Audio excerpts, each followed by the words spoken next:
As far as movie reviews, I'm still going to talk about movies.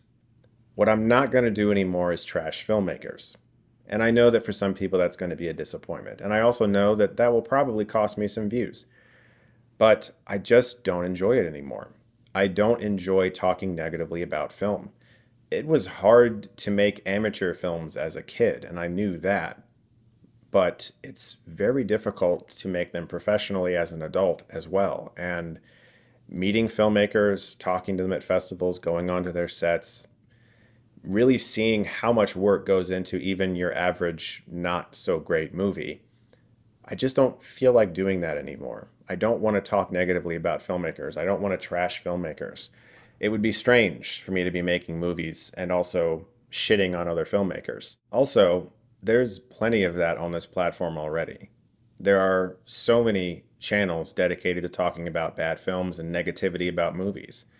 There's no shortage of that. When you see a bad film sometimes, if you're a film critic, and I can tell you this from experience, you get kind of excited because you realize, oh, like I could really make a good review of this, and I could really talk about all the problems with this and just really let them know how shitty they did. I find no joy in that anymore. I just don't. A few years back, I stopped doing my worst of the year videos for that same reason. And ever since then, I've had a tough time enjoying negativity about film because I love film so much and I want to be a champion for film.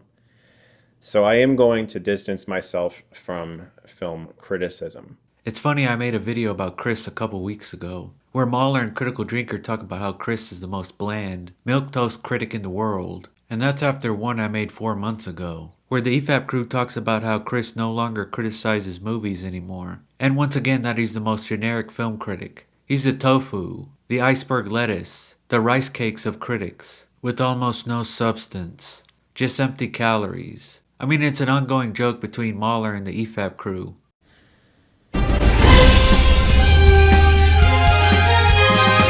This film was directed by John Smith, and John made Googly Eyes from 2015, and that was a very good film.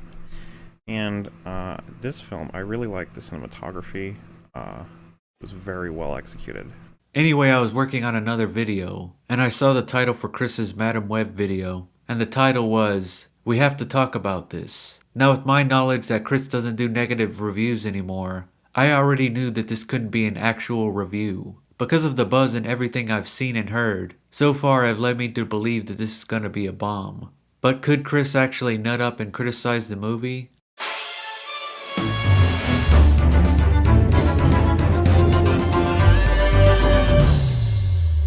So I just saw Madam Webb. There was no screening for it in my area. There were no late night showings before the day, so I had to go see it on Valentine's Day. And I thought to myself, probably not going to do a video for this one based off of what I've heard, since I do try to keep it mostly about film celebration on this channel. Having seen the film, I'm going to tell you that this is not a movie review of Madam Webb. Of course not. Instead, he chooses the white knight for the director, and blames studio interference and calls it a day.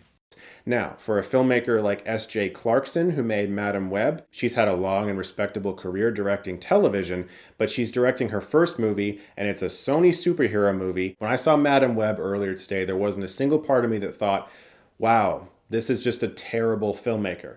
I could not help but see the myriad of evidence that has been laid at all of our feet that this is a studio that is simply retaining the rights to their characters, that does not care about the quality of this experience they're giving us.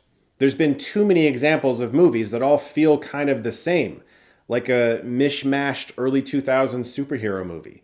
They can't seem to get out of that. No matter how many times we've said to this studio, we would prefer it if you went a different way.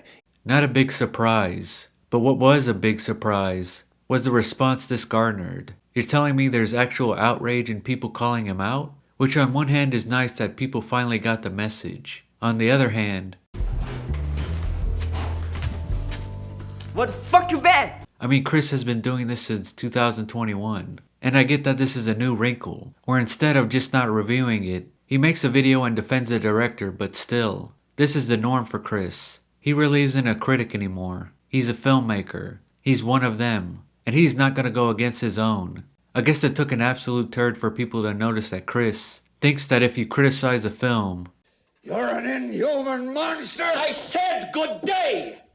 I could get into why this is absolutely a crock of shit. But I would just be wasting my breath, because I don't even think Chris believes that. It has taken him a lot of time to get where he is, to be able to finally direct a feature film, and he's not going to do anything to mess that up. And while I get that, at that point you need to pivot, talk about making a film, do a podcast with other creatives, talk about the craft of filmmaking, talk about film news, which he does do, but the bulk of his videos are still reviews, which in my opinion he should stop, because this bullshit defense is worthless. Because when we know you're not going to criticize a film, you're like a declawed, neutered cat, a cop that turned in his badge and gun. You're like a rote and cliche-ridden film where we can predict everything that will happen after the first 10 minutes. It reminds me of Austin Powers, except replace evil with critic. You're quasi-evil. You're semi-evil. You're the margarine of evil. You're the Diet Coke of evil. Just 1 calorie, not evil enough. What are you, some kind of freak? Hey, shut up! Okay, talk to my son like that. It's okay, Scott. You mother... Thank you. This gets an A+ and get Stuckmanized.